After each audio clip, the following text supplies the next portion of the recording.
Hi friends, academia PSCയുടെ പുതിയൊരു ക്ലാസ്സിലേക്ക് സ്വാഗതം. നമ്മൾ ഇന്ന് നോക്കുന്നത് LP UPയുടെ മലയാളം വിഭാഗത്തിൽ സാഹിത്യത്തിലെ കുറച്ച് പുതിയ വസ്തുതകളാണ്. പ്രൊഫസർ MK സാനു പുരസ്കാരം 2024 ലഭിച്ചത് എഴുത്തുകാരനായ MT വാസുദേവൻ നായർക്കാണ്. പ്രൊഫസർ MK സാനു പുരസ്കാരം ലഭിച്ചത് MT വാസുദേവൻ നായർക്കാണ്. പ്രൊഫസർ MK സാനു രചിച്ച ഒരു പുസ്തകമാണ് മോഹൻലാൽ അഭിനയ കലയിലെ ഇതിഹാസം.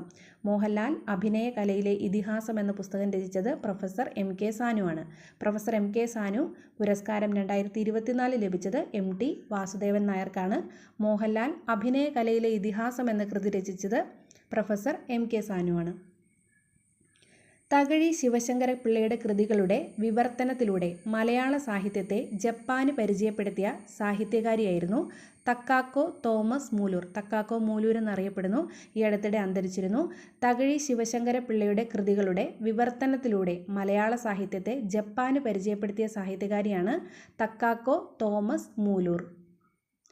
2024 ജനുവരിയിൽ അന്തരിച്ച വിഖ്യാത അമേരിക്കൻ മാധ്യമപ്രവർത്തകനും എഴുത്തുകാരനും പുലിറ്റ്സർ പ്രൈസ് ജേതാവുമായിരുന്ന വ്യക്തിയാണ് ജോസഫ് ലെലിവെൽഡ്. അദ്ദേഹം മാധ്യമപ്രവർത്തകനും എഴുത്തുകാരനും പുലിറ്റ്സർ പ്രൈസ് ജേതാവുമായിരുന്നു. 2024 ജനുവരിയിൽ അന്തരിച്ച വിഖ്യാത അമേരിക്കൻ മാധ്യമപ്രവർത്തകനും എഴുത്തുകാരനും പുലിറ്റ്സർ പ്രൈസ് ജേതാവുമായിരുന്ന വ്യക്തിയാണ് ജോസഫ് ലെലിവെൽഡ്. 1986 അദ്ദേഹത്തിന് പുലിറ്റ്സർ പുരസ്കാരം ലഭിക്കുന്നത്. അദ്ദേഹത്തിന് പുരസ്കാരം നേടിക്കൊടുത്ത കൃതി move your shadow. Move your shadow ആണ് 1986 ജോസഫ് ലെലിവെൽഡിന് പുലിറ്റ്സർ പുരസ്കാരം നേടിക്കൊടുത്ത കൃതി. അടുത്തത് വളരെ പ്രധാനപ്പെട്ടതാണ്. വൈക്കം മുഹമ്മദ് ബഷീർ സ്മാരക ട്രസ്റ്റിൻ്റെ ബഷീർ അവാർഡ്. ഇത് 16ാമത് അവാർഡാണ്. അത് നേടിയത് സന്തോഷ് കുമാറാണ്. കൃതി നാരകങ്ങളുടെ ഉപമ. വൈക്കം മുഹമ്മദ് ബഷീർ സ്മാരക ട്രസ്റ്റിൻ്റെ 16ാമത് പുരസ്കാരം നേടിയത് സന്തോഷ് കുമാറാണ്. ഈ പുരസ്കാരം നേടിയ കൃതി നാരകങ്ങളുടെ ഉപമ. അപ്പോൾ 15ലെ ബഷീർ പുരസ്കാരം PSC ഓൾറെഡി ചോദിച്ചിട്ടുണ്ട്. അത് M മുകുന്ദനാണ് ലഭിച്ചത്. കൃതിയുടെ പേരാണെന്ന് പരീക്ഷയ്ക്ക് ചോദിച്ചിരുന്നത് നൃത്തം ചെയ്യുന്ന കുടകൾ. 15ാമത് ബഷീർ സ്മാരക ട്രസ്റ്റ് പുരസ്കാരം ലഭിച്ചത് M മുകുന്ദനായിരുന്നു. നൃത്തം ചെയ്യുന്ന കുടകൾ. 14ാമത് പുരസ്കാരം ലഭിച്ചത് സച്ചിദാനന്ദനായിരുന്നു. ദുഃഖം എന്ന വീട് അതായിരുന്നു കൃതിയുടെ പേര്. അപ്പോൾ 15ാമത് ബഷീർ പുരസ്കാരം ലഭിച്ചത് M മുകുന്ദനായിരുന്നു. നൃത്തം ചെയ്യുന്ന കുടകൾ. 14ാമത് ലഭിച്ചത് സച്ചിദാനന്ദനായിരുന്നു. ദുഃഖം എന്ന വീടാണ് കൃതിയുടെ പേര്. അപ്പോൾ ഓർത്തിരിക്കുക, വൈക്കം മുഹമ്മദ് ബഷീർ സ്മാരക ട്രസ്റ്റിൻ്റെ ബഷീർ പുരസ്കാരം 16ാമത് നേടിയത് സന്തോഷ് കുമാറാണ്. കൃതി നാരകങ്ങളുടെ ഉപമ. അടുത്തതും വളരെ പ്രധാനപ്പെട്ട ഒരു അവാർഡാണ്. 2023 ഓടക്കുഴൽ അവാർഡ് നേടിയത് PN ഗോപികൃഷ്ണനാണ്. അപ്പോൾ ഇത് 53ാമത് ഓടക്കുഴൽ അവാർഡാണ്. PN ഗോപികൃഷ്ണൻ. കൃതി മാംസഭോജി ആണ് കവിത. 2023 ഓടക്കുഴൽ അവാർഡ് നേടിയത് PN ഗോപികൃഷ്ണനാണ്. കൃതി മാംസഭോജി. 2022 ഓടക്കുഴൽ അവാർഡ് PSC ഓൾറെഡി ചോദിച്ചിട്ടുണ്ടായിരുന്നു. അത് അംബികാസുധൻ മങ്ങാടിനാണ് ലഭിച്ചത്. കൃതി പ്രാണവായു. 2022 ഓടക്കുഴൽ അവാർഡ് ലഭിച്ചത് അംബികാസുധൻ മങ്ങാടിനാണ്. കൃതി പ്രാണവായു. അപ്പോൾ ഇത് ഈ വർഷത്തെ ഓർത്തിരിക്കുക. 2023 ഓടക്കുഴൽ അവാർഡ് നേടിയത് PN ഗോപികൃഷ്ണനാണ്. കൃതി മാംസഭോജി. ആ നമ്പർ കൂടി ഒന്ന് ഓർത്തിരിക്കുക. 53ാമത് ഓടക്കുഴൽ അവാർഡാണ് 2023 കൊടുത്തത്.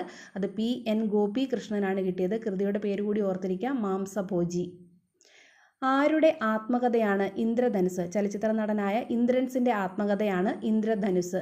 ആരുടെ ആത്മകഥയാണ് ഇന്ദ്രധനുസ്? ചലച്ചിത്ര നടനായ ഇന്ദ്രൻസിൻ്റെ ആത്മകഥയാണ് ഇന്ദ്രധനുസ്. അദ്ദേഹത്തിൻ്റെ മറ്റൊരു കൃതിയാണ് സൂചിയും നൂലും. പക്ഷേ ഇത് ഇന്ദ്രൻസും ഷംസുദ്ദീൻ കുട്ടോത്ത് എന്ന് പറയുന്ന വ്യക്തിയും ചേർന്ന് ഒരുമിച്ചെഴുതിയ അദ്ദേഹത്തിൻ്റെ ഇന്ദ്രൻസിൻ്റെ ഓർമ്മക്കുറിപ്പാണ് സൂചിയും നൂലും. അപ്പോൾ ഇന്ദ്രധനുസ് ഇന്ദ്രൻസിൻ്റെ ആത്മകഥയാണ്. സൂചിയും നൂലും ഓർമ്മക്കുറിപ്പാണ്. ഇന്ദ്രൻസും ഷംസുദ്ദീൻ കുട്ടോത്തും ചേർന്ന് എഴുതിയ കൃതിയാണ്. ഇനി യു ടേൺ എന്ന കൃതി രചിച്ചത് AV അനൂപാണ്. പുതിയൊരു കൃതിയാണ്. യു ടേൺ എന്ന കൃതി രചിച്ചത് AV അനൂപ്. അതുപോലെ മഹാകവിതൈ എന്ന പുസ്തകം രചിച്ചത് വൈരമുത്തുവാണ്. യു ടേൺ എന്ന കൃതി രചിച്ചത് AV അനൂപാണ്. മഹാകവിതൈ എന്ന പുസ്തകം രചിച്ചത് വൈരമുത്തുവാണ്. ഇനി മലയാളത്തിലെ കേരള സാഹിത്യവേദിയുടെ 2023 തകഴി സാഹിത്യ പുരസ്കാരമാണ്. ഇത് 2023 വരെയുള്ളതാണ് പ്രഖ്യാപിച്ചിരിക്കുന്നത്. നമ്മുടെ മലയാള സാഹിത്യത്തിലെ കേരള സാഹിത്യവേദിയുടെ 2023 തകഴി സാഹിത്യ പുരസ്കാരം നോവൽ വിഭാഗത്തിൽ ലഭിച്ചത് ആർ അരുണിനാണ്. അദ്ദേഹത്തിൻ്റെ കൃതിയാണ് ഇശാംബരം. അപ്പോൾ 2023 തകഴി സാഹിത്യ പുരസ്കാരം നോവൽ വിഭാഗത്തിൽ നേടിയത് ആർ അരുണാണ്. കൃതിയുടെ പേര് ഇശാംബരം. ഇനി കവിതാ വിഭാഗത്തിൽ തകഴി സാഹിത്യ പുരസ്കാരം 2023 നേടിയത് ശ്രീദേവി കെ ലാലാണ്. ശ്രീദേവി കെ ലാൽ. കൃതിയുടെ പേര് ഒരു ആളൊഴിഞ്ഞ വീട് പറയുന്നത്. അപ്പോൾ നോവൽ വിഭാഗത്തിൽ ആർ അരുണിനാണ് കൃതി ഇശാംബരം. കവിതാ വിഭാഗത്തിൽ ശ്രീദേവി കെ ലാലിനാണ് കൃതിയുടെ പേര് ഒരു ആൾ ഒഴിഞ്ഞ വീട് പറയുന്നത്. ഇനി ചെറുകഥയാണെങ്കിൽ VMA ലത്തീഫിനാണ് പുരസ്കാരം ലഭിച്ചത്. ചെറുകഥ VMA ലത്തീഫ്. അതിൻ്റെ കൃതിയുടെ പേര് മൂലപ്പാടത്ത് പറമ്പ് ഒരു ജാലക കാഴ്ച. മൂലപ്പാടത്ത് പറമ്പ് ഒരു ജാലക കാഴ്ച. കേരള സാഹിത്യവേദിയുടെ 2023 തകഴി സാഹിത്യ പുരസ്കാരം നോവൽ വിഭാഗത്തിൽ നേടിയത് ആർ അരുണാണ്. കൃതി ഇശാംബരം. കവിത ശ്രീദേവി കെ ലാൽ. കൃതിയുടെ പേര് ഒരു ആൾ ഒഴിഞ്ഞ വീട് പറയുന്നത്. ചെറുകഥ VMA ലത്തീഫാണ്. കൃതി മൂലപ്പാടത്ത് പറമ്പ് ഒരു ജാലക കാഴ്ച. ഇനി വളരെ പ്രധാനപ്പെട്ട മറ്റൊരു ഫാക്റ്റാണ്, രണ്ടാമത് ഫെഡറൽ ബാങ്ക് സാഹിത്യ പുരസ്കാരം 2024 നേടിയത് സാറ ജോസഫാണ്. കൃതിയുടെ പേര് ഓർത്തിരിക്കുക, കറ.